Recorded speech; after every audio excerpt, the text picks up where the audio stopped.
teman-teman, kembali lagi bersama aku Heraika Maharani pada vlog pengembangan sumber daya manusia. Judul kita kali ini adalah kebijakan dan perencanaan pengembangan sumber daya manusia. Latar belakang dari pembahasan kita kali ini adalah sumber daya manusia merupakan aset strategis dalam pembangunan organisasi dan negara karena berperan sebagai pelaksana sekaligus penentu keberhasilan kebijakan dan program pembangunan. Pengembangan ilmu pengetahuan, teknologi, dan globalisasi menuntut kualitas sumber daya manusia secara berkelanjutan. Nah, pengertian dari kebijakan itu adalah merupakan serangkaian keputusan, tindakan yang dibuat secara sadar dan terarah untuk mencapai suatu tujuan tertentu. Dalam konteks publik, kebijakan berkaitan dengan tindakan pemerintah dalam merespon dan menyelesaikan permasalahan masyarakat.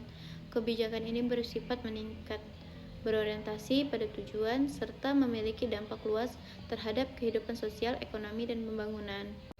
Nah, pengertian dari kebijakan publik adalah segala sesuatu yang dipilih pemerintah untuk dilakukan atau tidak dilakukan dalam rangka mengatur dan mengelola kepentingan masyarakat. Kebijakan publik bersumber dari kewenangan pemerintah dan dituang dalam bentuk peraturan, program, dan keputusan yang bersifat mengikat. Kebijakan ini berfungsi sebagai pedoman bagi aparatur negara dalam melaksanakan tugas pemerintahan dan pelayanan publik. Jadi, kebijakan pengembangan sumber daya manusia merupakan pedoman atau arah tindakan pemerintah dan organisasi dalam meningkatkan kualitas manusia melalui pendidikan, pelatihan, pengembangan kompetensi, dan pengembangan karir.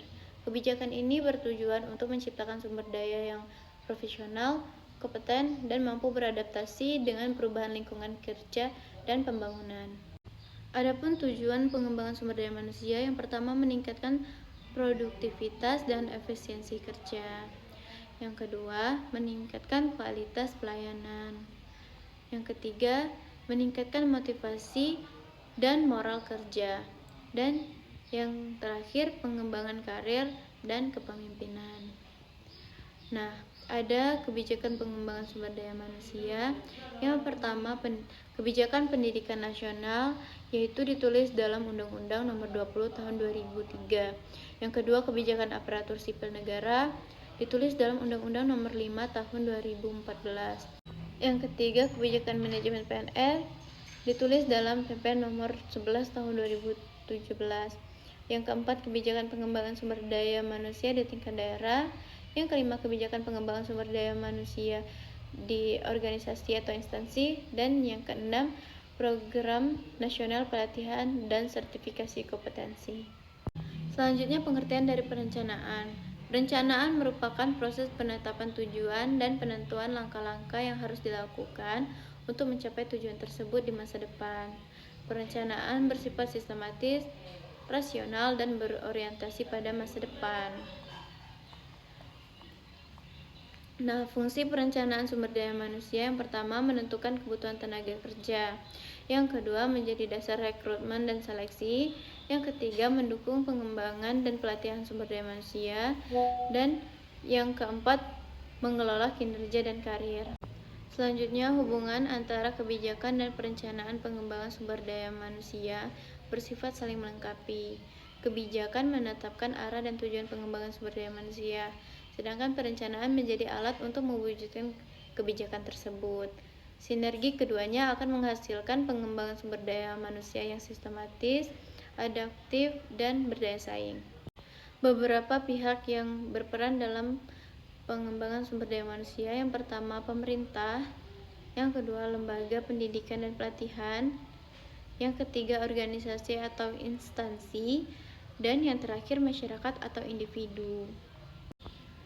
Nah, ruang lingkupnya adalah pada bidang pendidikan yang berfungsi sebagai fondasi utama dalam pembentukan pengetahuan, sikap, dan keterampilan. Yang kedua, bidang ketenagakerjaan yang berkaitan dengan perencanaan kebutuhan tenaga kerja. Selanjutnya, bidang pelatihan dan pengembangan kompetensi. Dan yang terakhir, bidang sosial dan ekonomi. Nah, untuk waktu pelaksanaannya, yang pertama jangka pendek, difokuskan pada pemenuhan kebutuhan sumber daya manusia yang mendesak. Yang kedua, jangka menengah diarahkan pada kegiatan kualitas, kompetensi, dan kinerja. Dan yang terakhir, jangka panjang yang bertujuan menciptakan sumber daya manusia unggul, profesional, dan berdaya saing tinggi secara berkelanjutan. Adapun tahap perencanaan dan implementasi. Yang pertama, identifikasi kebutuhan sumber daya manusia. Yang kedua, perumusan kebijakan dan perencanaan. Yang ketiga, implementasi kebijakan. Dan yang keempat, monitoring dan evaluasi. Untuk tahap perencanaan dan implementasinya ada tindak lanjut dan perbaikan. Baiklah teman-teman, itu saja yang dapat saya sampaikan. Saya ucapkan terima kasih kepada teman-teman yang sudah menonton dari awal sampai akhir.